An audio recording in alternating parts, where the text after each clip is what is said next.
टीकाओं को पढ़ रहे हैं और अपन गाथा पढ़ते हैं। पहले 21 नंबर की गाथा है। इसके अंदर 21 नंबर की गाथा में क्या है कि सम्यक दर्शन ही सर्वप्रथम सेवन करने योग्य क्यों है, इसका कारण इस गाथा में होता है।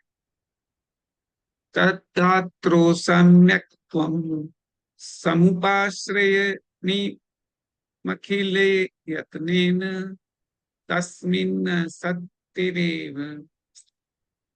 यतो भवति ज्ञानं चारित्रं च।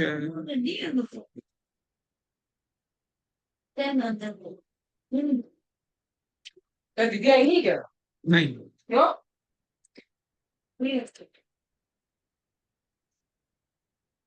इसमें इन तीनों में पहले जो तीन थे ना, इन तीनों में पहले पूर्ण प्रयत्नों से सम्यक दर्शन का भले प्रकार से अवलंबन लेना चाहिए, क्योंकि सम्यक दर्शन होने पर ही सम्यक ज्ञान और सम्यक चारित्र होता है। तीनों में से सबसे पहले सम्यक दर्शन ही लो, कि सम्यक दर्शन होने के बाद ही सम्यक ज्ञान सम्यक चरित्र होगा, उससे पहले नहीं होगा। सबसे पहले सम्यक दर्शन का अवलंबन, यानी पकड़ के अच्छे से रख लो। सम्यक दर्शन रहेगा तो सम्यक ज्ञान होगा, तभी सम्यक चारित्र होगा, नहीं तो चारित्र गड़बड़ हो जाएगी। अब टीका का अर्थ समझते हैं जो पढ़ने में सागर जी ने बताया। सम्यक दर्शन ज्ञान चरित्र में सर्वप्रथम संपूर्ण प्रयत्नों से द्रव्य क्षेत्र काल भाव के अनुकूल निमित्त मिलाकर और परमात्म को छोड़कर सम्यक दर्शन की आराधना करनी चाहिए। पेज नहीं आ रहा। हाँ, दिखाई, पेज नहीं आया तुम्हारा। दिख नहीं रहा? पेज नहीं आया इसमें, स्क्रीन में। अच्छा,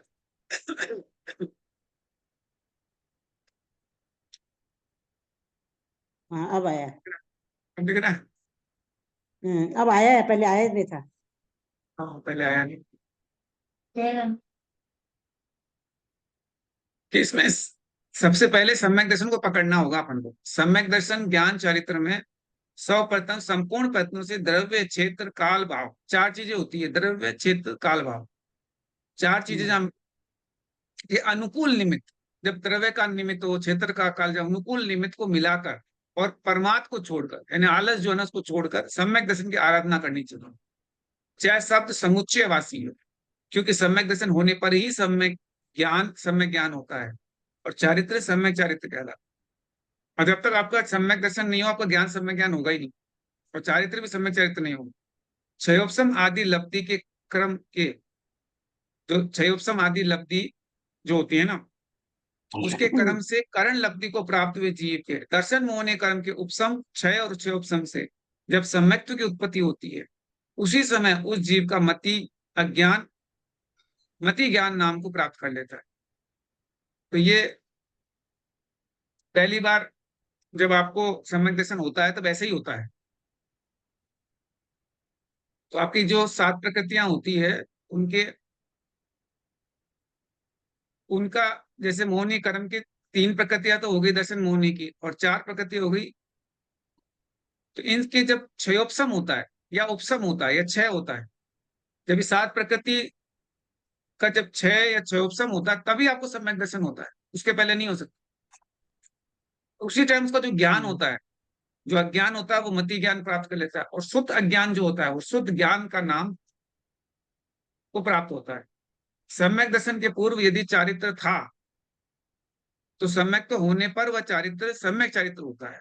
यदि चारित्र बाद में धारण करता है तो वह चारित्र सम्यक चारित्र ही है। जैसे अपना चारित्र सम्यक तो होने के बाद ही सम्यक चारित्र कहलाएगा, उससे पहले नहीं होगा। और एक आपने पहले सम्यक दर्शन कर लिया, उसके बाद चारित्र को ग्रहण कर रहे हो तो वो चारित्र सम्यक चारित्र ही है। रत्न तय का समान काल होना भी विरोध को प्राप्त नहीं होता है। यानी अब तीनों एक साथ हो गए तो ये भी विरोध नहीं होता है, जैसे सम्यक दर्शन सम्यक ज्ञान से तीनों एक साथ भी हो सकते हैं।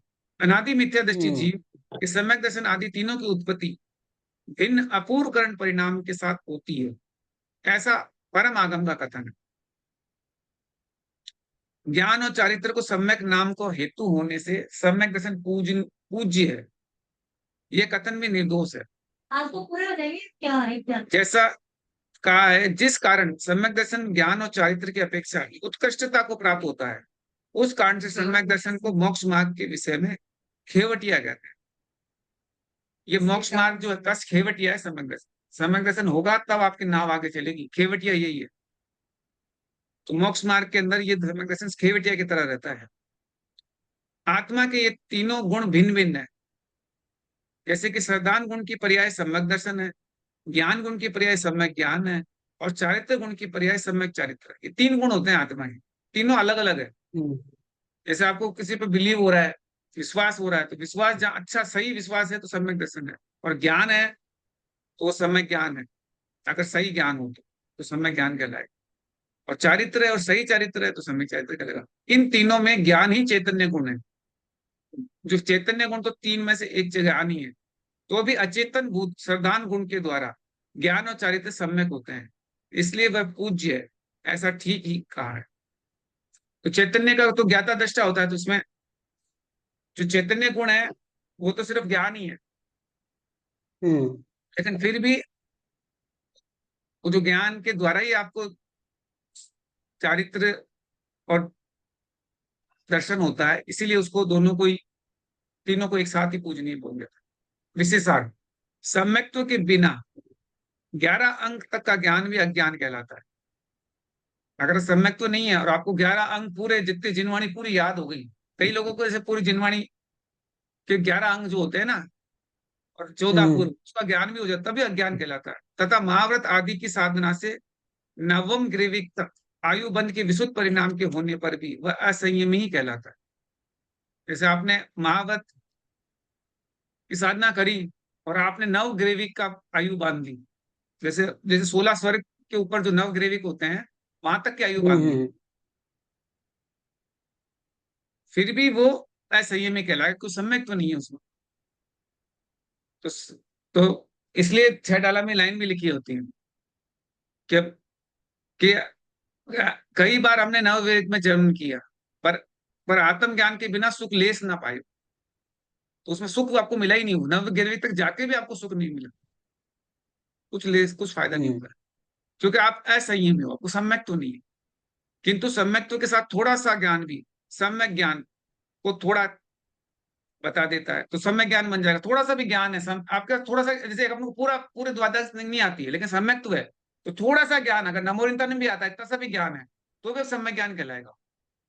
इतने सारे याद करने की जरूरत नहीं, इतना ज्यादा या समझने की जरूरत नहीं है। तो सम्यक तो है तब उसकी वैल्यू है, अदरवाइज की कोई वैल्यू नहीं है। और थोड़ा सा त्याग भी, अब बहुत सारे त्याग की बात नहीं कर रहे हैं कि हमने लंबे लंबे उपवास कर रहे हैं वो करना, वो उसको नहीं, छोटा सा त्याग भी करोगे, अगर सम्यक तो होगा तो सम्यक चारित्र को प्राप्त होगा। मतलब उसका पर्पस पता होना पड़ेगा हाँ, कि हम किस लिए कर रहे हैं। इसलिए कर रहे हैं।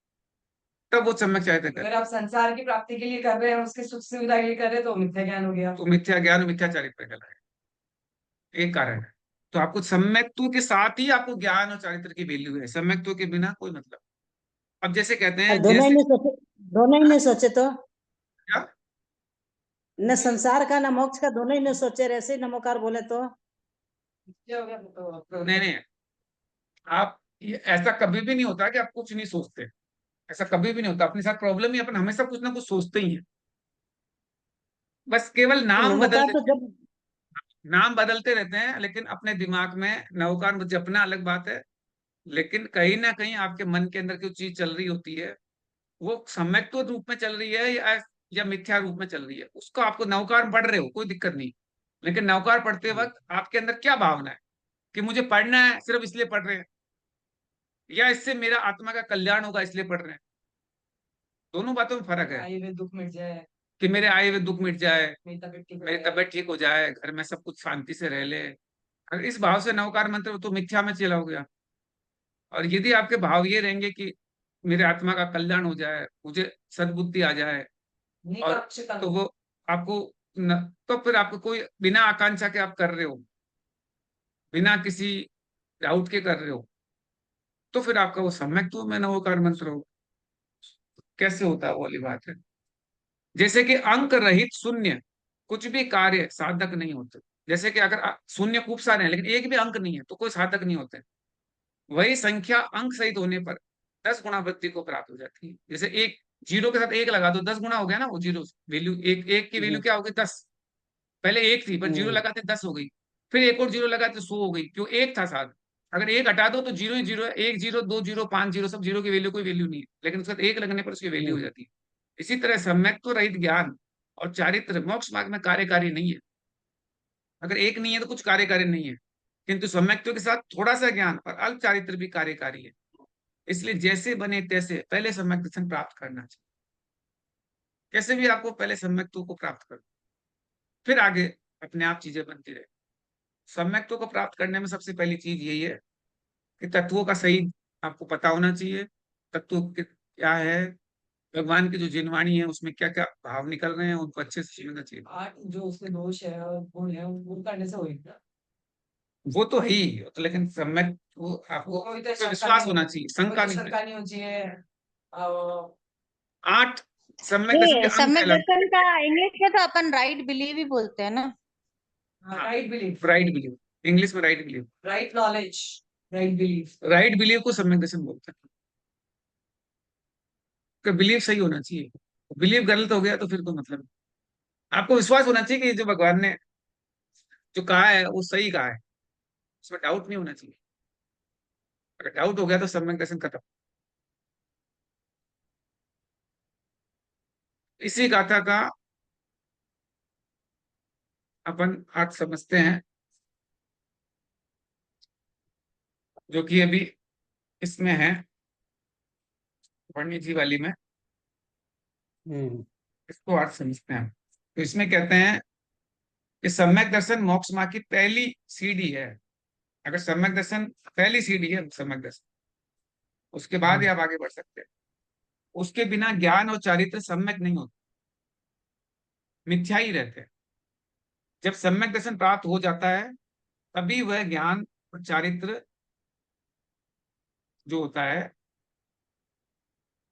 तो सम्यक में कन्वर्ट होता है। उससे पहले तो मिथ्या ज्ञान मिथ्या चारित्र रूप में ही रहता है, अर्थात उसका नाम व भाव विशेषण बदल जाता है या एक विशेषता उत्पन्न हो जाती है। इसलिए सबसे पहले सम्यक दर्शन को ही मोक्ष मार्ग की भावात्मा को प्राप्त करना चाहिए, तभी उसका पुरुषार्थ सफल जमझा जाता है। फलतः मोक्ष मार्ग का वही मूल है, उसके बिना सब निष्फल है। कोई मूल है, उसके बिना सब कुछ निष्फल है, साध्य के साधक नहीं है। और ये नियम है कि जिसको एक बार सम्यक दर्शन प्राप्त हो जाता है वह नियम से अर्थ पूदगल परावर्तन काल के भीतर मोक्ष चला। एक टाइम लिमिट बताइए, अर्थ पूदगल परावर्तन काफी बड़ा टाइम होता है, ये भी ऐसा नहीं है छोटा मोटा टाइम, लेकिन उसका रास्ता एक एक किनारा आ गया। जैसा अब एक बार सम्यक दर्शन हो गया तो अर्थ पूदगल परावर्तन काल तक आपको जो है वो मोक्ष हो जाएगा। ऐसे करके आगे वह संसार में नहीं रह सकता। सम्यक दर्शन का लक्षण आचार्य श्री स्वयं आगे बतलाते हैं श्लोक नंबर 22 में। अतएव यहाँ बताना कोई मतलब नहीं है, व्यर्थ है। यहाँ पर तो उसकी प्राथमिकता और आवश्यकता मात्र बतलाई गई है। इस श्लोक में यत्नेन इस पद विशेष में रखने का क्या महत्व है, ये विचारणीय है। साधारणतः हर ये विचारणीय विषय है कि यत्नेन क्यों लिखा है। तो साधारणतः हर एक कार्य यत्न या पुरुषार्थ पूर्वक ही होते हैं। कोई भी काम करोगे तो आपको यत्न तो करना ही पड़ेगा, यत्न तो करना ही पड़ेगा। बिना यत्न के कुछ भी नहीं होता। आप सोचो कि मैं कुछ भी यत्न, आज अपन कोई चीज कर रहे हैं तो उसके लिए प्रयास तो करना ही पड़ेगा। चाहे आप खाना भी बनाओगे तो प्रयास करोगे तब तो खाना बनेगा। आप स्वाध्याय भी करोगे तो स्वाध्याय के लिए कुछ तो प्रयास करना ही पड़ेगा, बैठना तो पड़ेगा ही, तभी तो कुछ तो प्रयास होगा। बिना प्रयास के तो कुछ नहीं हो सकता। उसी तरीके से पूजा करोगे तब भी कुछ प्रयास करना पड़ेगा। तो कुछ छोटा से छोटा काम या बड़े से बड़ा काम हो, छोटा से छोटा काम आपको पाँव से उठ के बैठना भी हो तब भी प्रयत्न करना पड़ेगा, तब बैठ पाओगे, नहीं तो सोते रहोगे। सो के उठ के बैठने के लिए प्रयत्न तो करना ही पड़ेगा। तो यत्न की क्या आवश्यकता है, क्या बताने की क्या विशेषता है। यत्न का अर्थ प्रयोजन यह है कि कोई जीवन को सफल बनाना चाहता है तो उसे चाहिए कि वो मोक्ष के कारणभूत सम्यक दर्शन को पहले प्राप्त करे। जिस तरह भी प्राप्त हो, कैसे भी प्राप्त हो, चाहे उसके पीछे वर्तमान पर्याय को भी छोड़ना पड़े तो भी निर्मोह होकर छोड़ दे। यानी अभी आपके जो पर्याय अगर छूट भी जाए ना तो भी चिंता मत करो, पर सम्यक दर्शन मिलना चाहिए। इसका तात्पर्य यह है कि सम्यक दर्शन का मूल्य सबसे अधिक है, कारण कि उसके प्राप्त हो जाने पर सारी जो बलाएं हैं, जन्म मरण और ये जो बुढ़ापा, ये छूट जाती है। इसलिए उसकी प्राप्ति का यही एक उपाय है कि वह मुमुक्षु भवे जीव कैसे तर अपनी पर्याय बुद्धि, जो अपनी पर्याय बुद्धि जो होती है ना, अपन शुरू से पर्याय बुद्धि में रहते हैं, को छोड़ दे, राग द्वेष भाव को छोड़ दे, एकत्व बुद्धि। तो जो अनादिकाल से हो रही है, जो अपनी ये जो बुद्धि है ये अनादिकाल से चल रही है, अपने शुद्ध गायक स्वभाव में उपयोग को लगावे, अर्थात पर्याय दृष्टि छोड़ के, पर्याय दृष्टि को छोड़ और द्रव्य दृष्टि करे। जो द्रव्य पे दृष्टि है, यानी कि मैं एक जीव आत्म द्रव्य हूँ, इसी दृष्टि आए। जो पर्याय बुद्धि है ना कि मैं ये हूं, मैं वो हूं, इस बुद्धि से खत्म हो जाए और पर्याय से हटके द्रव्य बुद्धि में। द्रव्य क्या है, द्रव्य अपन क्या है, तो वो चीज जानो। द्रव्य क्या है और पर्याय क्या है। पर्याय में अपन मनुष्य पर्याय में, पर द्रव्य क्या है, जीव द्रव्य। पर्याय तो अपना मनुष्य पर्याय है। पर्याय बुद्धि में मत लगो कि मैं ये हूं, मैं पिता हूं, मैं बेटा हूं, मैं माँ हूं, मैं ये सब नहीं। ये पर्याय बुद्धि है सारी। मैं कौन हूं, मैं द्रव्य हूं। कौन सा द्रव्य हूं, जीव द्रव्य। तो वो जीव द्रव्य दृष्टिकोण, जीव द्रव्य। जीव द्रव्य, उसको जानो। तो अब क्या होगा कि अगर पर्याय दृष्टि छोड़ के द्रव्य दृष्टि करे अथवा अशुद्ध दृष्टि छोड़ के शुद्ध दृष्टि करे, तभी पुरुषार्थ की सफलता होती है। तो वो जो पर्याय पर्याय दृष्टि होती है वो अशुद्ध कहलाती है, और जो द्रव्य दृष्टि होती है वो शुद्ध कहलाती है। यही पुरुषार्थ की सफलता है। यह पुरुषार्थ जीव ने अभी तक नहीं किया, अभी तक जीव ने ये नहीं किया।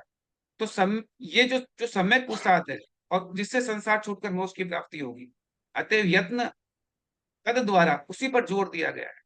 यद्यपि वस्तु का परिणाम स्वतंत्र है, वह किसी के अधीन नहीं है, उसके लिए निमित्त की आवश्यकता नहीं होती, वह अपने आप होता रहता है। जो जो वस्तु का परिणमन होता है वो अपने आप चलता रहता है। तथापि मैं क्या करता जग का काम, स्वयं होता जगत परिणाम, ये अपन बोलते भी हैं। तो इसमें यह है कि किसी निमित्त की आवश्यकता नहीं होती, आप अपने आप सब कुछ होता रहता है। अपन क्या निमित्त के अंदर उलझे रहते हैं, ये होगा तब ये होगा, ये होगा तब होगा, पर वो अपने आप सारे काम चलते रहते हैं। तद्यपि व्यवहार न्याय से, लेकिन ये तो हो रहा है कि अपने आप निमित्त की आवश्यकता है, लेकिन फिर भी व्यवहार न्याय से उसको पुरुषार्थ निमित्त के अधीन कहा जाता है, वह माना जाता है। फिर भी उसे पुरुषार्थ के ऊपर आपको फोकस किया जा रहा है व्यवहार न्याय से। तो अपन कहते हैं पुरुषार्थ करोगे तभी होगा, बिना पुरुषार्थ के तो नहीं होगा। उसी दृष्टि से यहाँ यत्न को मुख्य बतलाया गया है, तथा हमेशा एक सा उपयोग नहीं रहता है, बदलता रहता है। अतः पर्याय की दृष्टि होने पर इस प्रकार की राग बुद्धि, जो कसाय व कर्म धारा जिसको बोलते हैं, वो स्वयं प्रकट होती है। अपने यहाँ पे दो धाराएं चलती है, एक होती है ज्ञान धारा, एक होती है कर्म धारा। ज्ञान धारा को तो आपको प्रयास से करना पड़ेगा, कर्म धारा अपने आप चलती रहेगी। राग बुद्धि के लिए कुछ नहीं करना, वो ऑटोमेटिक चलती रहेगी। आपको राग करने के लिए सिखाना नहीं पड़ता है, राग छोड़ने के लिए सिखाना पड़ता है। किसी भी बच्चे को ये कहते कि ये चीज है, इस खिलौनों को छोड़ दे, इस खिलौने से ज्यादा अपना उसको मत मान, उसको वो नहीं समझ में आएगा। खिलौने को अपना ही मानेगा, जन्म से ही अपना मानने लग जाएगा, ये मेरा खिलौना है। अब उस खिलौने को किसी दूसरे को देने के भाव, उसके अंदर छोड़ने के भाव कब बनेंगे, प्रयास करके हो। उसके लिए प्रयत्न करना पड़ेगा उसको। राग करने के लिए कुछ प्रयत्न नहीं, राग तो ऑटोमेटिक हो जाता है। तो हमें ऐसा पुरुषार्थ करे, और उसी प्रकार योग प्रवृत्ति में आप भी ये करने लगता है, किंतु श्रद्धा प्रवर्तित नहीं होती है, ये नियम। जब सम्यक दर्शन को प्राप्त करने की बुद्धि जीव आत्मा को हो, तब समझना चाहिए कि अब इसका भला होने वाला है। उसकी सूचना उस जीव को स्वयं शुद्ध संवेदन द्वारा मिल जाती है। आपको पता कैसे चलेगा कि मेरा कल्याण होने वाला है, आपको शुद्ध संवेदन चालू हो जाएगा, जिस जिसे मानस प्रत्यक्ष या स्वानुभव कहते हैं। यह स्वानुभव होने लग जाएगा, और उसका आलम्बन एकमात्र आत्मा ही रहता है। बस उसका आलम्बन क्या, सिर्फ आत्मा। जिस दिन आपको शुद्ध, आपको संवेदन चालू हो गया, समझ लो आपको सम्यक दर्शन चालू हो गया। पश्चात उसका संस्कार पड़ जाने पर बारंबार स्मरण होकर उसी और उपयोग जाता है, जिससे वह एकदम भूल नहीं जाता। अतः सच्चा प्रकाश सम्यक दर्शन प्राप्त होने पर ही आत्मा में होता है। जिससे अनादिकालीन मिथ्या अंधकार नष्ट हो जाता है, वह सही सही दिखने लगता है। उसकी बदौलत सुमार्ग पर चलने से अभिष्ट स्थान की प्राप्ति होती है। अतएव सबसे बड़ा प्रथम उपकारी सम्यक दर्शन ही है, ऐसा निश्चय कर लेना चाहिए। अब आगे की गाथा आती 22 नंबर, जिसमें अब निश्चय और व्यवहार दोनों नए की अपेक्षा सम्यक दर्शन का स्वरूप बता रहे हैं। दोनों दोनों पॉइंटों से देख रहे हैं कि सम्यक दर्शन क्या है। तो इसको पढ़ लेते हैं 22 नंबर वाला, इसको पढ़ो। जीवा जीवादीनां जीवादीनां तत्त्वार्थानां सदैव कर्तव्यं श्रद्धानं विपरीताभिनिवेश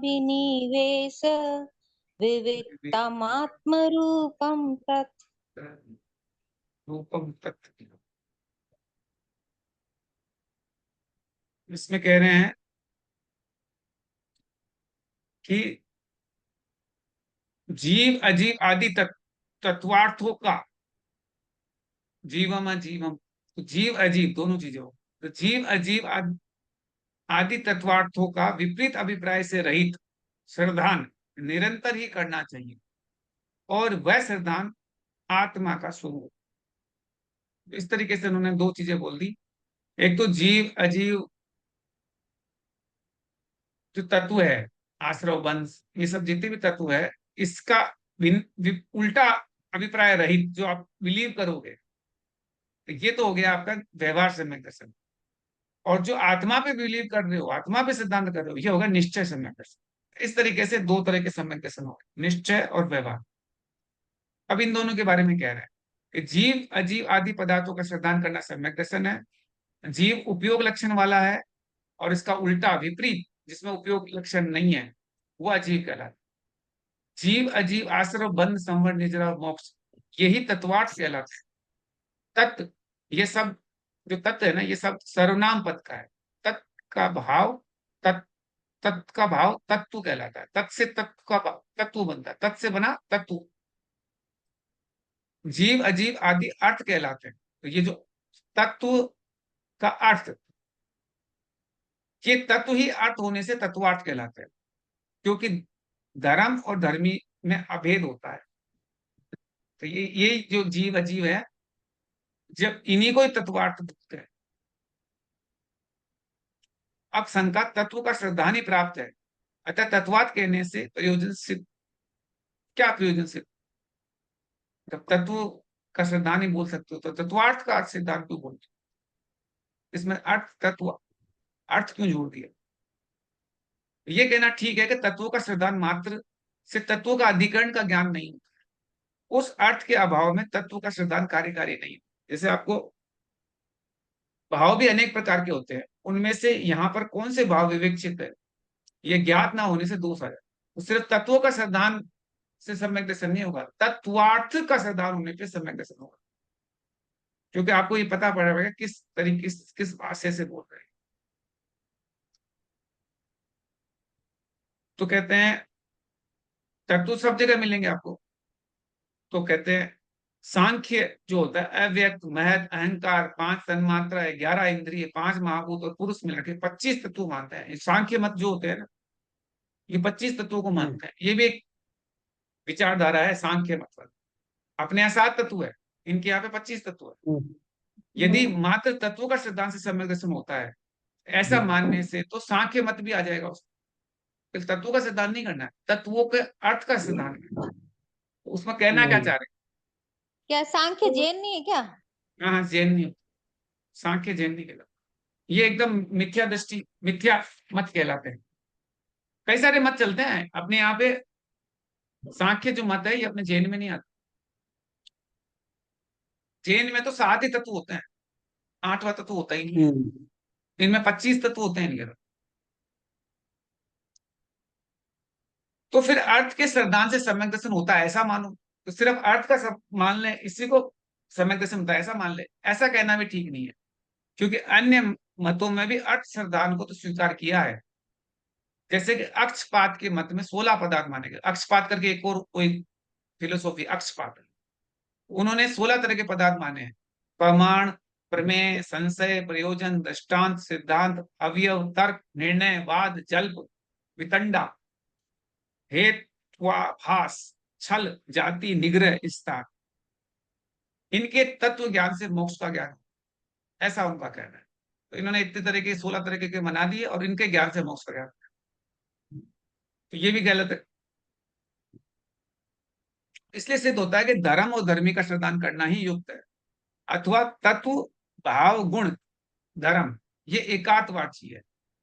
जिससे पदार्थ का निर्णय किया जाए उसे अर्थ कहते हैं। जिससे पदार्थ का निर्णय हो जाए कि क्या है, उसको अर्थ कहते हैं। इसलिए तत्व से निश्चित किया गया अर्थ ही तत्वार्थ है।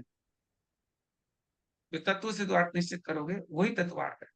इसका श्रद्धान करना अथवा जो पदार्थ जिस रूप में है उस रूप में उसका श्रद्धान करना चाहिए। तो जैसा जो पदार्थ है उसको वैसे के वैसे विश्वास करना, वो सम्यक दर्शन कहलाए, वो बिलीव करो आप। कहीं पर देव शास्त्र गुरु के श्रद्धान को सम्यक दर्शन कहा जाता है। कई जगह पर आपको ये भी देखने को मिलता है, सच्चे देव शास्त्र, जैसे अपन ने रत्न खंड सेवाकाचार्य में पढ़ा था कि सच्चे देव शास्त्र गुरु को श्रद्धान कर लो, वो सम्यक दर्शन कहलाता है। यहाँ तत्वार्थ का श्रद्धान करना सम्यक दर्शन है। यहाँ पे इसकी डेफिनेशन ये बताइए। तो ये दोनों परिभाषाएं कैसे संगत हो सकती है? ऐसा शंका नहीं करना चाहिए, क्योंकि दोनों कथनों में कोई विरोध नहीं है। परमात्मभूत आप्त, जो कहते हैं ना आप्त, जैसे रत्नखंड का साहब में आप्त सामने लेते थे, जो वर्ड है ना वो देव शास्त्र गुरु नहीं बोलते, वो आप्त बोलता है। तो आप्त आदि का संगम करने से, तो आप्त आदि का श्रद्धान करने से जीवादि पदार्थों का स्वरूप स्वयं समझ आ जाता है। जब इस पे श्रद्धान करोगे ना, जब सही सच्चे देव शास्त्र गुरु करोगे तो आपको जीवादि का पदार्थ अपने आप समझ में आ जाएगा। अथवा तत्वार्थ पदार्थ सामान्य का वाचक है। श्रद्धान रुचि या प्रतीति को कहता है। वह श्रद्धान विपरीत अभिप्राय से रहित होना चाहिए। आत्मा के गुण होने से इसे आत्मरूप कहा जाता है। और फिर कहते हैं निश्चय नय से आत्मरूप श्रद्धान को सम्यक दर्शन कहता है। जो आत्मरूप का श्रद्धान करेंगे वो सम्यक दर्शन। व्यवहार नय से अपन जीव अजीव आश्रव इन पदार्थों के श्रद्धान करने को सम्यक दर्शन कहते हैं। इस प्रकार दोनों नय से सम्यक दर्शन का स्वरूप कहा गया है। यह द्वितीय प्रकार का अन्वय कथन जानना चाहिए। अब शंका यह आती है कि मिथ्या दृष्टि की कर्म चेतना और कर्म फल चेतना होती है। सम्यक दृष्टि की ज्ञान चेतना हमेशा ही रहती है। सम्यक दृष्टि के बाह्य पदार्थों का भोग कर्म बंध के लिए अकिंचित कर है, अर्थात सम्यक दृष्टि के भोग बंध के कारण नहीं है। सम्यक दृष्टि के भोगों में अभिलाषा नहीं है। सम्यक दृष्टि का राग बंध का कारण नहीं है, क्योंकि वह राग कर्मोदय से उत्पन्न होता है। सम्यक दृष्टि में ऐसा राग भाव नहीं है जिससे कर्म बंध हो, इसीलिए नियम से उन्हें कर्म फल चेतना नहीं। तो जो सम्यक दृष्टि जो होता है उसे कर्म बंध कर्म जो फल की जो चेतना होती है वो नहीं होती।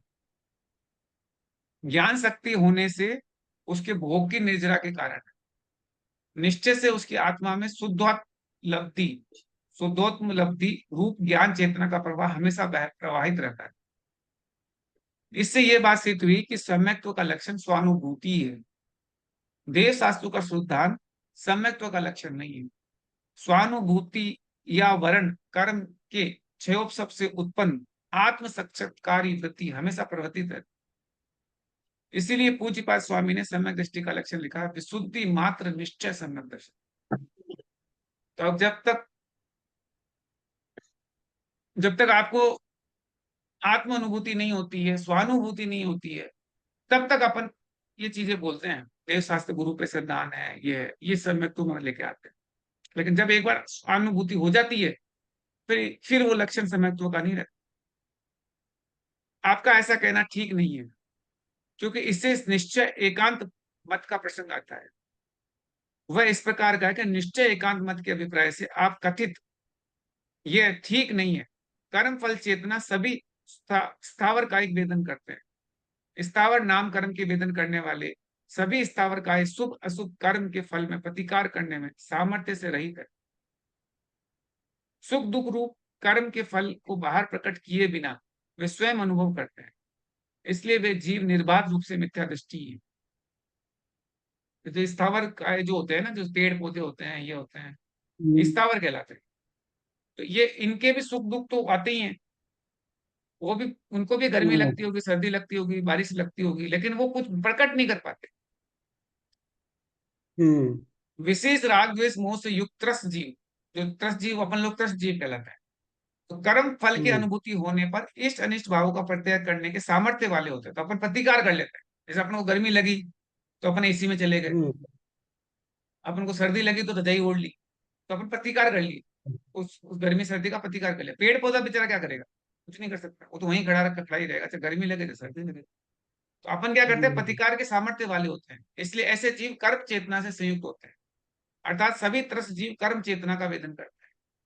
तो कर्म चेतना है आप में, तो आप कर्म कर पाते हो, अपने आप एफर्ट कर पाते हो। इसीलिए मिथ्या दृष्टि जीव ही कर्म चेतना का अनुभव करता है, ऐसा कहना मिथ्या प्रलाप है। क्योंकि सराग सम्यक दृष्टि भी राग द्वेष मोह के वश में इष्ट अनिष्ट कार्य के फल में उद्यम देखा जाता है। दोनों में होता है, सराग सम्यक दृष्टि में भी ये कर्म चेतना होती है और मिथ्या दृष्टि में भी होती है। वीतराग सम्यक दृष्टि ही कर्मोदय के काल में उसका आवेदक होता है। जैसा कुन कुन स्वामी ने कहा है कि ज्ञानी उदयगत कर्म के फल को मात्र जानता है, वेदन नहीं करता है। वो वेदन नहीं करता, सिर्फ जानता है। वो ज्ञानी के द्वारा समस्त द्रव्य जाने जाते हैं, वेदे नहीं जाते। किंतु अज्ञानी जीव सभी द्रव्य का वेदन करता है, जानता नहीं।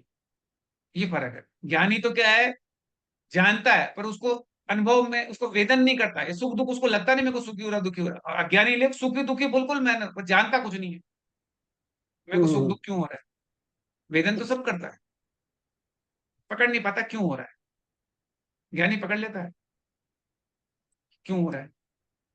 जो सकल मोह रूपी कलंक में उत्तीर्ण हो गए हैं, अनंत चतुष्टय रूप परिणमन करके मात्र ज्ञान दर्शन रूप ही जिनकी आत्मा है, ऐसे वे जीव ज्ञान चेतना का अनुभव करते हैं। तीसरी चेतना होती है ज्ञान चेतना। तीन चेतना होती है, ज्ञान चेतना, कर्म चेतना और कर्म फल चेतना। तो कहते हैं तीसरी जो ज्ञान चेतना होती है वो इन्हीं की होती है, अनंत चतुष्टय रूप जो अरिहंत भगवान। अतः सभी अनंत और सिद्ध परमात्मा ज्ञान चेतना का विधन करते हैं। इसलिए एक देश शुद्ध निश्चय न्याय के विषयभूत वीतराग निर्विकल्प समाधि में रत रहने वाले महामुनि राजू की भी ज्ञान चेतना का निराकरण हो जाता है। परम शुद्ध निश्चय न्याय के विषयभूत केवल ज्ञान आदि अनंत गुण रूप शुद्ध उपयोग के फल स्वरूप है। लक्षण जिनका ऐसे जीवों में ज्ञान चेतना कहा भी है।